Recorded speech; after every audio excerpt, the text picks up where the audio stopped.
If AnyDesk is stuck open, freezing, or you just want to fully close it on your Windows PC, you're in the right place. In this video, I'll show you the quickest way to force quit AnyDesk using the system tray so you can completely exit the app instead of just minimizing it. This is a simple fix that can help when AnyDesk is running in the background and you need it closed right away. If this tutorial helps, make sure to hit like and subscribe for more quick tech tips. Let's jump in. First, look at the bottom right corner of your Windows taskbar. This is where the system tray is located, and that's usually where AnyDesk keeps running in the background. If you don't immediately see the AnyDesk icon, click the small Show Hidden Icons arrow, which looks like a little carrot.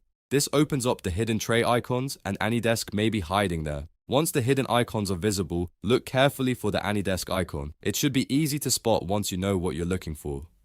When you find it, right-click the AnyDesk icon to open its menu. This menu gives you different options for controlling the app. From the menu that appears, click Quit. This will fully close AnyDesk instead of leaving it running in the background. After you click Quit, the application should shut down completely, which is exactly what you want if you're trying to force it closed. If AnyDesk still seems active afterward, give it a moment and check the tray again to make sure it's no longer running. In most cases, this method is the fastest and cleanest way to force quit AnyDesk on Windows without needing to dig through extra settings.